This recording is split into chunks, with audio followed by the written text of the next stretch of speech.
Hello everyone, this is Jyoti. Welcome back to the channel. So आज की इस video में हम बात करने वाले हैं कि कैसे इस लास्ट मंथ में आप अपने पूरे सिलेबस को रिवाइज कर सकते हो और कैसे मॉक टेस्ट देना है।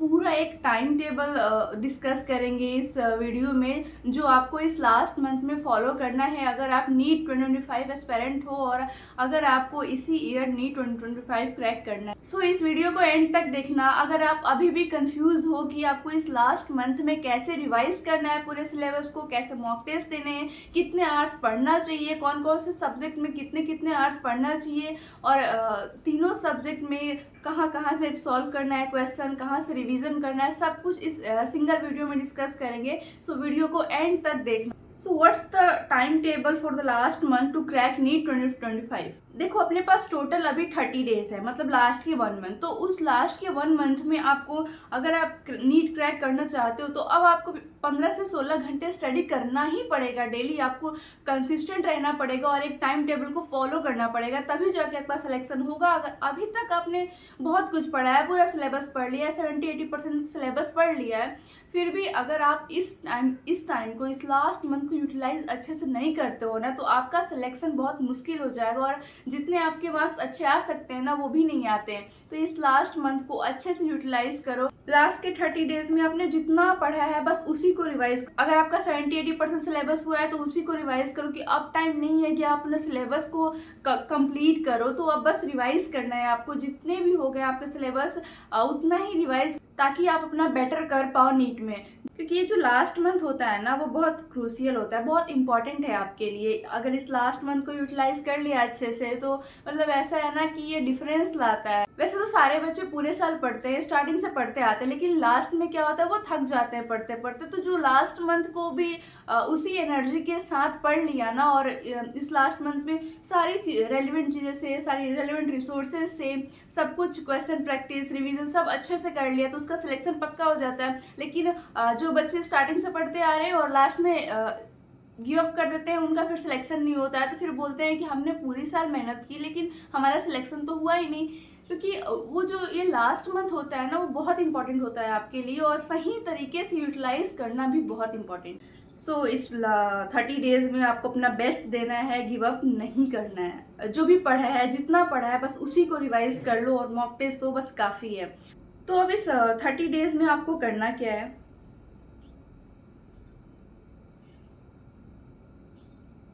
आपको दो चीजें करनी है। फर्स्ट, आपको टाइम को मैनेज करना है, दूसरा कंसिस्टेंट रहना है। कंसिस्टेंट रहना है मतलब आपको डेली 15-16 घंटे पढ़ने ही पड़ेंगे।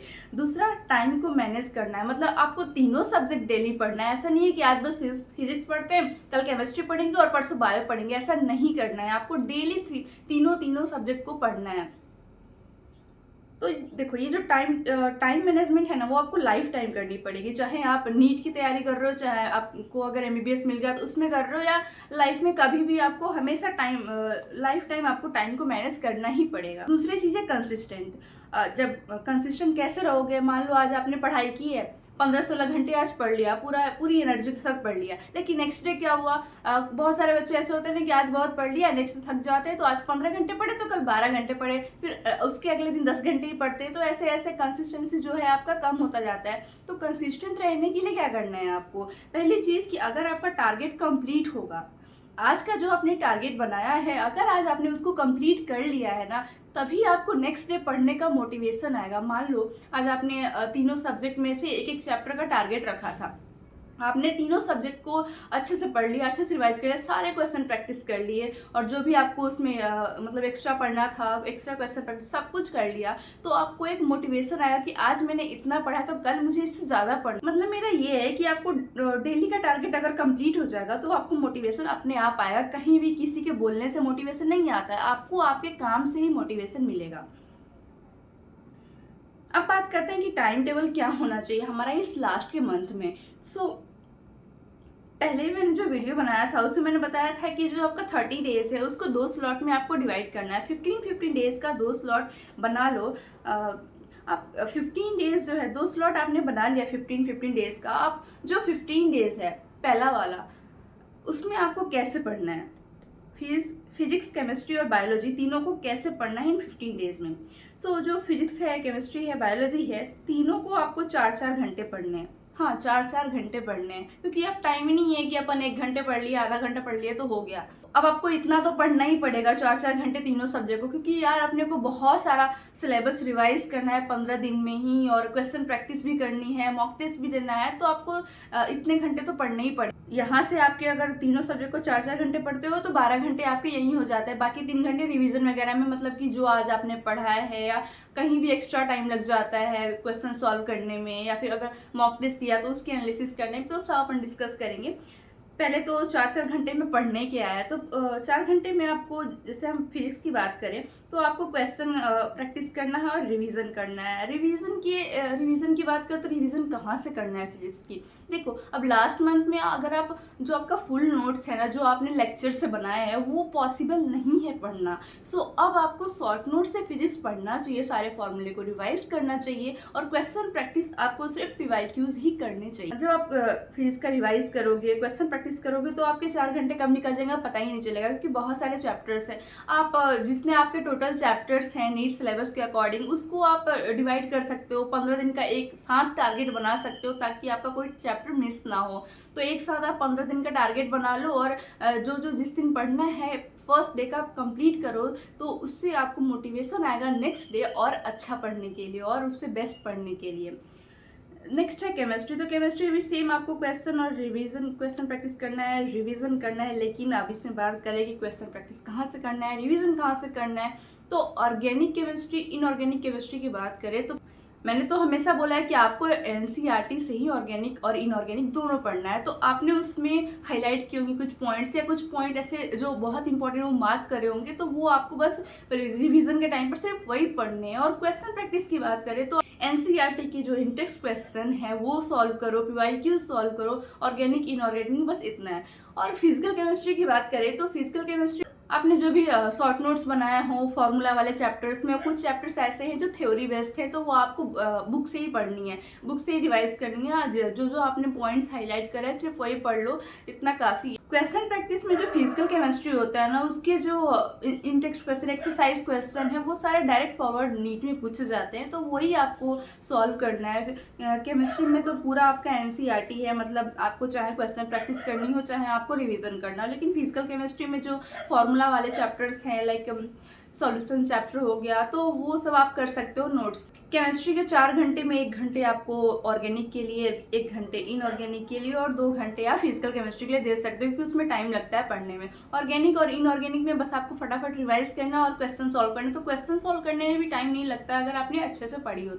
नेक्स्ट बात करते हैं बायोलॉजी की। तो वो भी आपको 4 आवर पढ़ने हैं, क्योंकि बायोलॉजी में बहुत सारे चैप्टर्स हैं, और पूरी NCERT ही इंपॉर्टेंट है बायो की, तो पूरी NCERT पढ़नी पड़ती है रिवीजन के टाइम पर भी। मतलब ऐसा नहीं है कि रिवीजन है बायो के आपके नोट्स पढ़ने हैं या हाईलाइटेड पॉइंट्स पढ़ने हैं, ऐसा नहीं है। बायो में आप पूरी NCERT पढ़ो, पूरी NCERT इंपॉर्टेंट है। रिवीजन में भी आपको कम टाइम लगेगा, क्योंकि आपने पूरे साल जो मेहनत करी है ना, तो अब उसका रिजल्ट मिलेगा ना, अब आपको थोड़ा हेल्प मिलेगा पूरे साल मेहनत। तो आपने जितनी बार पहले NCERT रीडिंग करी है, अब आपको रिवीजन में कम टाइम लगेगा। और क्वेश्चन प्रैक्टिस की बात करें बायोलॉजी में, तो आपको क्वेश्चन प्रैक्टिस PYQ से कर सकते हो, या अगर आपके पास फिंगर टिप्स है तो आप उससे कर सकते हो, वो भी बेस्ट है। आप PYQ से नहीं करना, अगर आपके पास नहीं है तो कोई लोड लेने की जरूरत नहीं है, इसमें आप फिंगर टिप्स का भी यूज़ कर सकते हो। और अगर अब अभी भी मतलब लास्ट टाइम पर ऐसा लग रहा है कि बायो में बहुत सारे सिली मिस्टेक्स हो रहे हैं, और बहुत सारे कॉन्सेप्चुअल मिस्टेक्स हो रहे हैं, फिर कुछ भी मिस्टेक्स हो रहा है, तो उसके लिए आप NCERT word to word book use कर सकते हो, जिससे आपको NCERT की सारी लाइन याद हो जाएंगी। देखो, जब आप यहाँ पर फिजिक्स, केमिस्ट्री, बायोलॉजी तीनों सब्जेक्ट को रिवाइज कर रहे हो और क्वेश्चन प्रैक्टिस कर रहे हो, तो जिस बुक से भी आप क्वेश्चन प्रैक्टिस कर रहे हो, जब वो उस टाइम पर क्वेश्चन गलत हो गया है तो उस क्वेश्चन को मार्क कर लो। और नेक्स्ट टाइम जब 15 दिन का स्लॉट दूसरा वाला है, उसमें जब वापस से रिवाइज करोगे ना, जो भी क्वेश्चन रॉन्ग हुए थे पहले स्लॉट में, उसको मार्क जो करा था आपने, वो आपको नेक्स्ट स्लॉट में वापस से सॉल्व करना है। सिर्फ वही वाले, पहले वाले जितने भी कर लिए वो नहीं करना, जो नहीं बने वो सेकंड स्लॉट में आपको करना है ड्यूरिंग रिवीजन। उस क्वेश्चन की प्रैक्टिस कर लो बस, बाकी सारे क्वेश्चन नहीं करने हैं।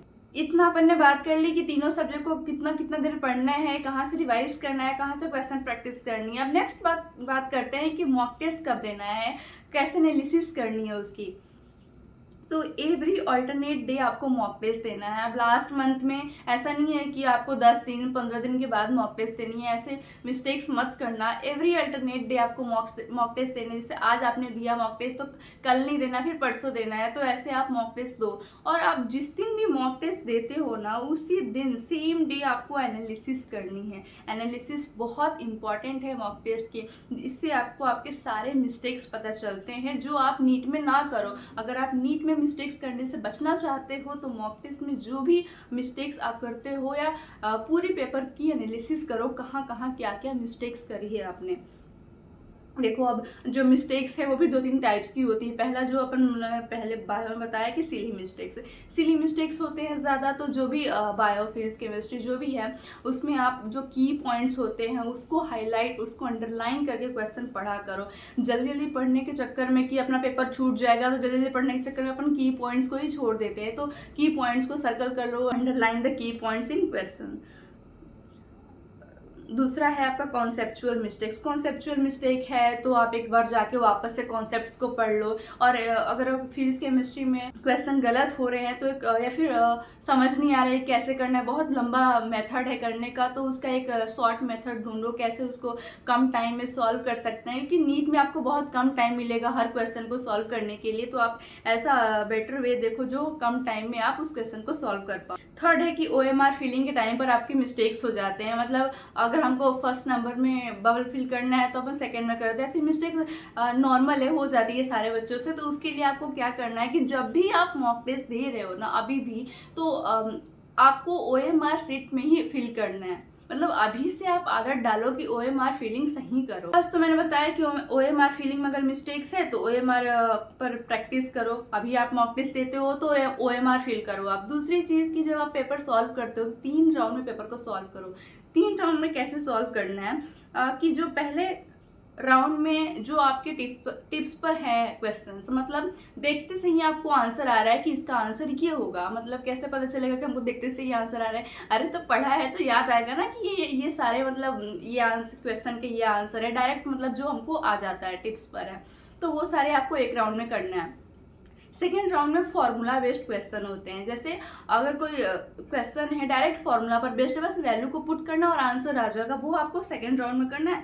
और थर्ड राउंड में जो थोड़े जिसमें कॉन्सेप्ट्स भी लग रहे हैं, फॉर्मूलाज भी लग रहे हैं, तो वो आपको थर्ड राउंड में करना है। और हर राउंड के बाद आपको OMR की फिलिंग करनी। बहुत सारा अपन सॉल्व कर लेते हैं तो फिर कन्फ्यूजन होता है और गलत भी ज़्यादा OMR हो जाती है। तो ये बस इतना था कि आपको कैसे कैसे टाइम टेबल बनाना है और कैसे आपको पूरे 30 डेज में पढ़ना है। तो बस इतना ही करना है कि 15-16 घंटे आपको पढ़ने ही पढ़ने हैं, और जितना पढ़ा है बस अभी उसको ही रिवाइज करो। ज़्यादा एक्स्ट्रा पढ़ने की ज़रूरत नहीं है, सिलेबस जितना हो गया है बस उसी को रिवाइज कर लो, इनफ है।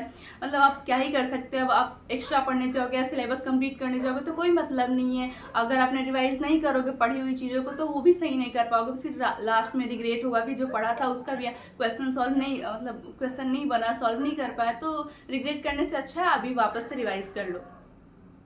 हाँ, लास्ट तक अपना बेस्ट देना है, गिव अप नहीं करना है, लास्ट तक गिव अप मत करो।